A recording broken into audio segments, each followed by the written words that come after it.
What's up, folks?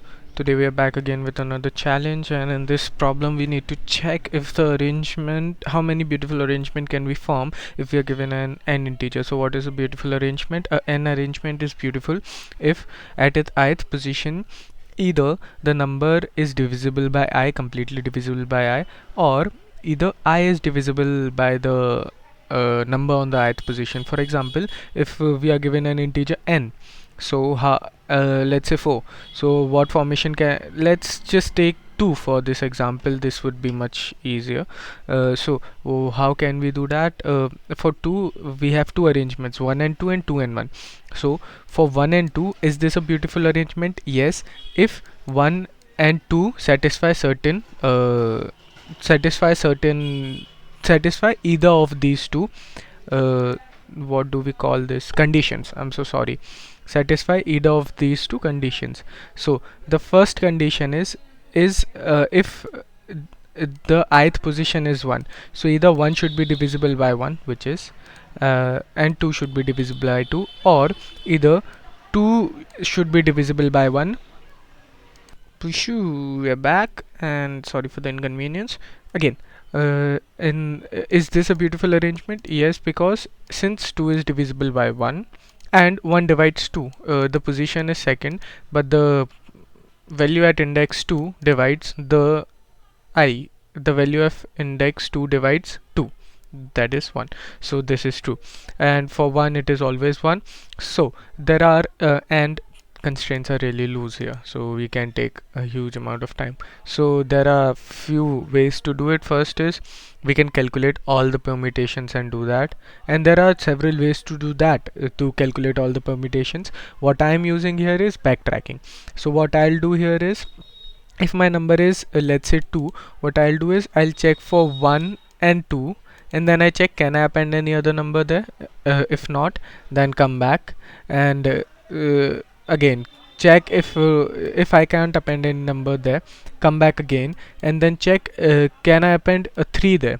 If not, then come back again and then change this to, I'll tell you how it is done there and there. Okay, so the first thing we need to do is we need to create a count variable. Yeah, which I should have which I shouldn't have deleted there because that's the first step. And the second step is to return this count variable. It's as simple as that, but in between we need to do few things. We'll talk about them.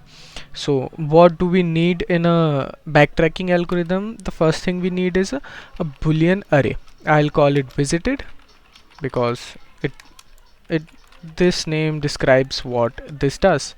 And after that, I hope I am spelling it correct, yeah, I think, and this would be of size n plus 1 because indexing of the array starts from 0, but we are given a number n again. And now we need to call a function. I'll call my function permute because I'm trying different permutations of the same thing, and I'll give it a n and my starting position as well as my visited boolean array. Done. In that, it has to be, let's make it private this time, it should be void because it does not return anything. There's a global variable called count which it deals with, and then it should be called permute and it should be an integer n, okay, an integer, let's call it position, okay, and a boolean array visited. Done. Okay, let's do few things. Let's start our loop from I equals to 1 because we are not considering 0, I less than and equal to n because it is important to include that last variable, last number, which is n itself, and increment it. And in that we need to check, what do we need to check? If visited is not true, that's the key part, visited should not be true. If visited is false, and we have two conditions here. The condition is either our position is completely divisible by I, or The second is I should complete the position should completely divide I. Wait, yeah, position I should be completely divisible by position, or position should be completely divisible by I. One of the two things. If this is true, then firstly we need to update our visited array, so visited would be true. Then what we need to do is we need to call this function itself, so I'll call permute, and it would be called for n as it is. uh, After n it would be position plus 1, because we have already checked for first position. Now we are going to check for second position, and after that it would be visited. Done. And then what we need to do is we need to, after the trees, if you draw a tree stack for this, first it will be called, and then the visited of I would be set to the default value which we want to do for another position.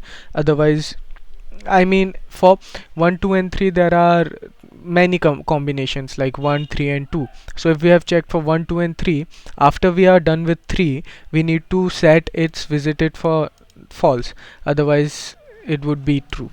Now when do we increment our counter? If we reached at the maximum. What is the maximum here? If we reach for, if position is greater than n, then we need to increment our count variable, because while calling it, if we ever reached a point where this is greater than n, so of course it won't go through this for loop, and then we can know that the whole array is whatever the combination of numbers that we are formed are in the are satisfying either of these two things, and they are not repeated because we have checked for that, and we have called everything. I hope there's nothing there. Let's see, and it is time consuming, this algorithm, because it's a backtracking algorithm. So first it will go to there, then back, then there, then back, then there. So it's a it consumes quite a lot of time, and hence so loose constraints were given to us. And this was the code, guys. Thank you so much for watching this.